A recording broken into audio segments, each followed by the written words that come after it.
when I was talking about the permanent secretaries, the judges and things, maybe one was a little facetious about that. But there are these cadre of people who have retired, yes, some 20 years, some 30 years, and they are vulnerable. But I tell you what, because they do not have health care.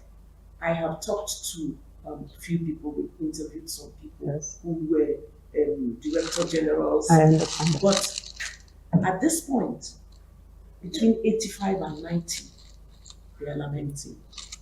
They are groaning now because some of them are spending out of pocket exactly about 700,000 naira a week. Another parent spending about 900,000 every month, and so they're saying, where are we? So now, relegated. So now, this is what we are doing.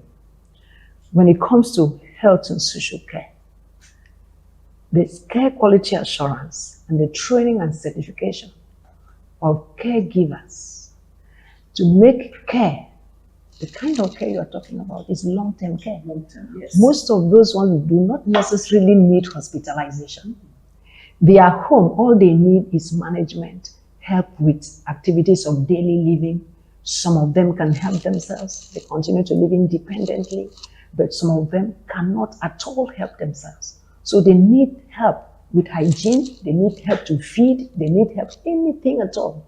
Transfer from bed to wheelchair to what, they need help. So this is a continuum of care. And then there are some of them in the category, maybe not necessarily 85, 90, who are facing serious loneliness. We talked about empty nests. They are alone, they are lonely because the house is empty. And of course, you do not have, access to any recreational facility. You do not have access to senior centers where you can meet your peers, where you can just do whatever you. In that space, NSS is there. So now, for the building of, I told you it's a continuum of care services. I'm going to tell you all of it, which covers all the different categories. For the senior centers, NSS has gone very far there. We have already developed the prototype. We have already written our policy guidelines and needs assessment, how you get to build. And that one, we have put it in the portfolio of public-private partnership, because government cannot build senior centers everywhere. Our churches can build senior centers. Our mosques can build senior centers. Philanthropists can build senior centers. For social corporate responsibility, they can build senior centers. So we have approached all of these persons. In fact, we signed a memorandum of understanding with the private sector to facilitate, the interest and stay up interest of everybody, every community. And we call that initiative One Community, One Senior Center. Our jingles are everywhere. And then we have a partnership with the Office of the Senior Special Assistant to the President on Sustainable Development Goals. They are willing to help us to build 10 senior centers in any state, whose state government will give us land. So now it's race for who brings the land first. Many states have visited NSCC. So we are exchanging correspondences with states. So it is who brings the land. And I just want to use this medium to tell you the way NSCC works and approaches the states. Our programs are not piecemeal, they're not in pieces. Our economic empowerment program, our social health and social care program, the senior citizen center, the senior center building program, issuance will come there, maybe if you will get there. Issuance of multi-purpose cards, ID cards for senior citizens, everything is tied. So when we get into a state, I should be getting more. Sure. When we get into a state that you give us a land to build a senior center, it is in that senior center, the program, that's when multi-purpose cooperatives, that's where the upskilling is going to take place. In fact, that now becomes the engine. And then, of course, I forgot to tell you that the training providers now, right now as I speak to you, we are running training programs. And it's not NSCC training, is NBTE, National Board for Technical Education Center of Excellence, and Skills Nigeria Limited, a private sector, together training providers. The first batch that we listed and got approved by NHS are state and federal university teaching hospitals with geriatrics units. So they are here right now. We have professors, we have a consultant geriatrician, we have a consultant family physician, the nurses, the pharmacists. Because training in aging and health and social care, it's a multi-faculty, multidisciplinary training. So we have developed a national occupational standard, first time in Nigeria.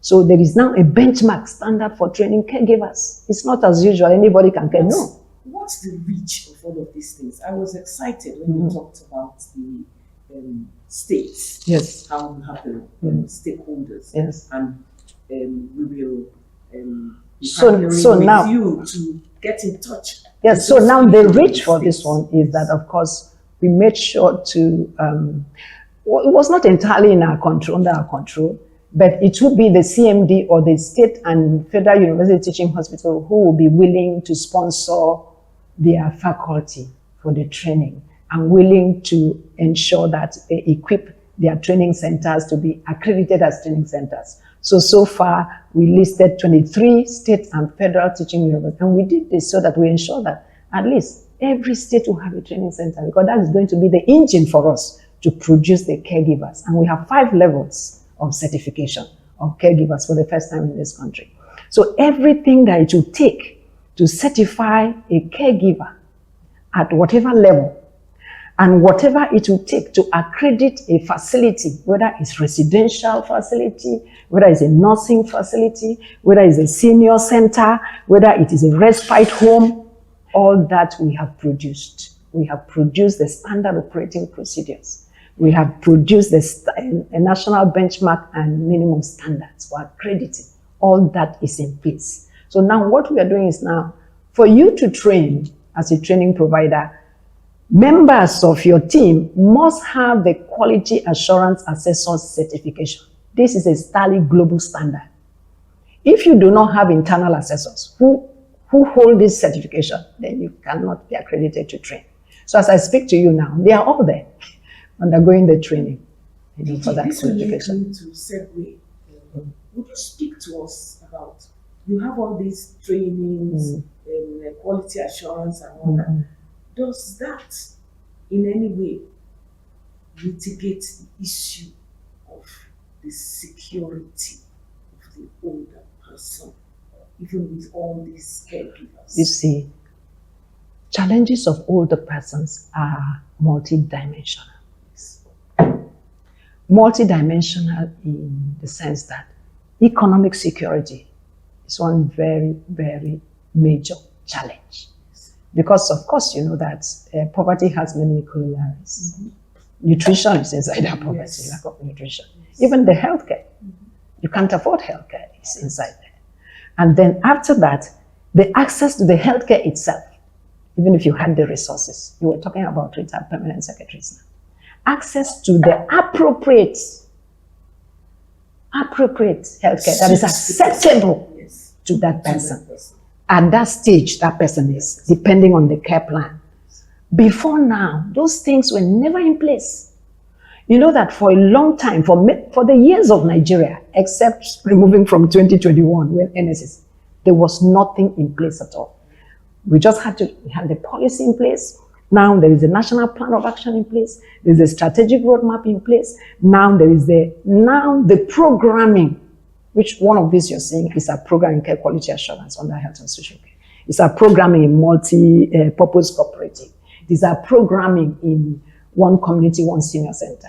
And then talking about those ones who are retired before we skip, we have wonderful programs for them as well. Because when you see retirees, especially those ones who have become directors and those ones who were directors, we have the continuing engagement program. And what does this mean?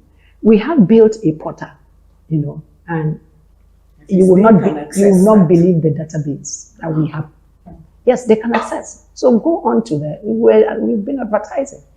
Upload your profile. the areas of your expertise, or even the areas of your interest, what you want to continue to do.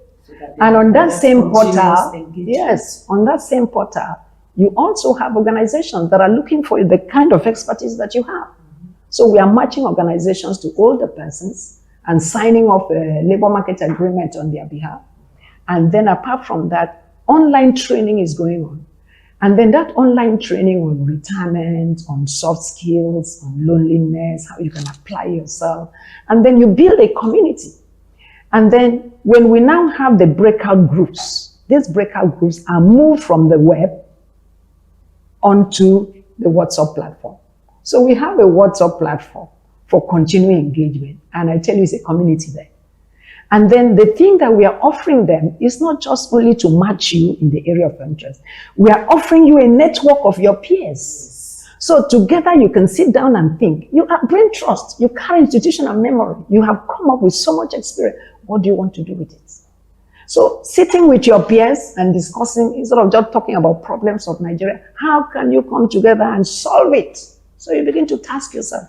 And in doing that, you find a reason to live. Yes. Even if you're not solving the problem, at least you're talking about it in a very constructive way. And who knows? And I tell you, research has proven in America that a lot of the legislations that you find in aging in America, the arts, started off with informal group discussions. It started off as philanthropy.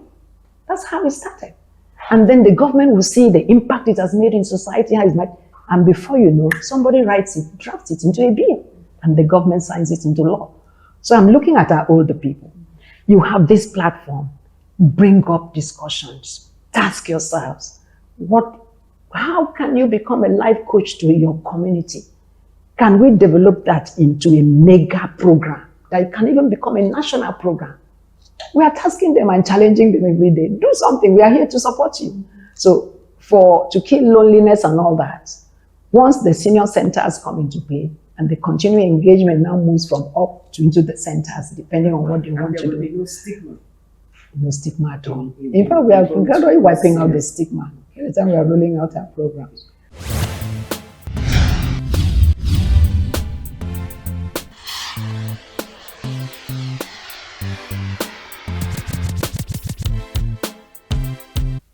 I was going to ask, with all of these wonderful things, the act, how many states do you have the act domesticated? And I will add the final question. How best can individuals, all these people that you've talked about, retirees, businesses, development partners, how best can they collaborate with you in order for you to achieve these noble goals and things that you're working on? Yeah, thank you for that question about the act. Because that is where we have, mounted, a very high-end advocacy according to the Governors Forum and to the different states, on their own. Because for us to be able to reach our older persons, 70% of those are in the rural areas. Yes. It makes really, good sense to domesticate the act. Why? Because issues of aging are multi-sectoral. And until the National Senior Citizen Center was created, there was no focal agency that coordinated that, initiated things, and ensured that aging issues, challenges of older persons are mainstreamed across the MDAs, because every MDA has something for older people, whether it's housing, transportation, whatever it is, primary health care, the men, everything there that goes to other population categories must come for older persons as well. So except you have a focal agency like NSCC, aging at best in the states, we find them in Department of Social Welfare, Department of Social Development, and it's in a unit, and they call it welfare units. That is neither here nor there. And what they do for older persons mostly is palliative. They just give them tokens. Whereas it's a social development issue. So that's what we're advocating to the states, that this is a mega ministry or agency that can create you employment and can get your older persons to continue to contribute what they're already contributing in a better sense. Because many of them don't even like the handouts. So the states now are really rising to the responsibility, because we are constantly engaging with the honorable commissioners for, that have proved your older person. KB has domesticated. Akwa Ibom, they have drafted their policy, state policy on aging. Edo State have produced their state policy on aging. So many states, in fact, the stakeholders consultative forum is competition for them. Which state does what now? So, and very soon I'm going to start a tour of the states, because we are really engaging governments now. I'm in touch with Niger State government, I'm in touch with the Akwa Ibom State government, Cross River State government. So they are warming up to their responsibilities, because of what we have to offer. How best can individuals tap into? In fact, our strategic roadmap, the very first document that we developed, we have a framework that anybody who wants to partner with us can step into. So number one, we have the stakeholders consultative forum in all the states. And these are 8 major pillars of stakeholders. So wherever you are in whichever state, a stakeholder consultative forum is open for your membership. Whether you belong to the Nigerian Union of Pensioners, whether you belong to a representative of Elders Council, whether you belong to academia, research, whether you are NGO, community-based, whether you're in the private sector, we have the Stakeholders Consultative Forum. These are our volunteers. In fact, there's nothing we do if I want to go to Sokoto State now, just to bring them, on a Zoom meeting. I tell them I'm coming. And we plan to there's nothing we do from scratch that we do not plan with the stakeholders. So that's number one. And then we're engaging churches as well. So the churches, they do visit here. They want to build senior centers. They want to do this. And we engage. It could be advisory. It could be partnership. We engage the churches. We engage the mosque as well. And then, of course, we have a program that we call mobilizing support networks for older people, and our elder justice charter. For our intergenerational crowd, for our youths, we're engaging youths, and in schools, we are, helping them to set up elder justice clubs. So schools can engage us, youths can engage us, and now, in fact, after we are having a meeting that we are planning the veterans in media network for older persons. So all the retired veterans in the media, we are bringing them back. So we can advocate. At the school level, don't have to see older people with walking sticks and be afraid. And very soon now, we have already gone very far in identifying indicators of our age-friendly sectors. What makes an age-friendly bank, an age-friendly airline, an age-friendly, so we are going to start the ranking. Who is age-friendly and who is not age-friendly. In fact, let me round up by saying that October 1st is International Day of Older Persons. But it happens that in Nigeria, October 1st is Independence Day. So my first outing, maiden dialogue with senior citizens, they asked that, look, that day is always obliterated because everywhere you turn is Independence Day. So they asked for a dedicated day. And the former president, His Excellency President Muhammadu Buhari, gave us October 5th. So for the past 3 years, we have been celebrating October 5th. And this year will be the very first real serious outing since we had the government of President Ahmed Tinubu, the Renewed Hope Agenda government. So we have a 1 week long eventful week, one eventful week of activities. October 1st is going to be our press briefing, it's going to be serious press programs, so that we talk about the theme for this is fantastic. It's our place. Our place, yes. It is our place. Yes. Places and people that are of importance to us. Us means we, older people. We. And so they will normally modify any theme to suit us. So we said instead of our place, we are saying our age-friendly place. Because when we talk about people and places, we are looking at people and places who know the true worth of older people and value their worth and therefore make way for their inclusion and participation. So we'll be giving out awards really. Excellent.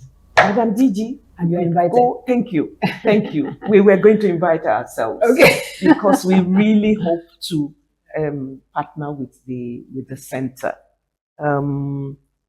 Like you said, issues and challenges of the older persons are multidisciplinary, multi-sectoral, and so I hope that you will be able to give us time when we want to delve in more deeply into different areas. You're welcome. Health, what have you, Yes. Health, older persons' abuse, Yeah. all of those Yes. things. Now, before I let you go, Okay. what's your favorite food? Wow. What a bomb. I drink a lot of water. Oh, it's food in one sense, but it's not really food. What's my favorite food? I don't have favorite food. I don't really have a favorite food. Any salads, Ah, beans? you mentioned beans. You're teasing me. I love beans. Okay, that's good. Anything That's beans, good, yes. however it's made. Yeah, it's true. That's good. Aside from the challenges that has made you what you are today, with all the successes, are there any regrets that you have? Because I've seen in my life, if you look at the trajectory of my life, the dots just connect. Even the darkest places, the darkest spots that you think, oh, before you know, it turns out you needed to be in that dark spot In order to come out with the experience, with the lessons, with a better you. So no regrets at all. Everything I think it's a perfect plan of God. yes. Yeah. Your favorite song? Wow. I think it's any soulful song, depending on where I am at that particular point. Favorite That book? ministers to my spirit. My favorite book, of course, is the Bible. The Bible.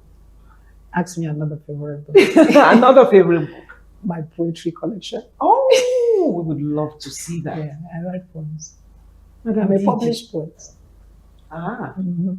we need to be finding out all of those Yes. layers, the Yes. onion peels Yes, yes. of all of your Yes. successes Yes. and experiences. Yes. Madam Gigi, it's been wonderful Thank having you. you. Thank you so much. And congratulations again on everything that you have done to really bring out the value of the older person and to make them to continually want to engage with society. Next time we'll be talking about your program with the young ones. I think you call it brain something. Yes. Brain trust. Is it brain trust? Yes. I thought I read about it. Yes. So thank you very much. Thank you so much. You. Thank You've you. been very engaging. Very And thank you insightful. for what you do for this podcast, for shining the light on what we're doing, and also giving opportunities to persons to understand aging more and the challenges of older persons, and then also giving a sense of comfort to older people that you are looking out for them as well. Yes. So thank you very much. You're welcome. And I just also want to say that we should also be a bit patient, because Nigeria has never been in this spot, so we need to start build systems and institutions if we want to have sustainability. Systems that never existed, policy action, programming, and then penetrate the states, so that even when you are faced with political cycles, this cycle comes and goes, and you have really dug down and build the systems. Yes. Yeah. So that's what NSS is doing. I believe in institutions. Thank you very much. Thank you very much. Thank you so much. Thank you for joining us on today's episode of 65. Please join us on our social media handles displayed on the screen. Kindly follow, like, and share your posts, and leave a comment on today's episode. Also, let us know what topics you want us to cover in future episodes. Your thoughts and inputs are invaluable to us. Bye now.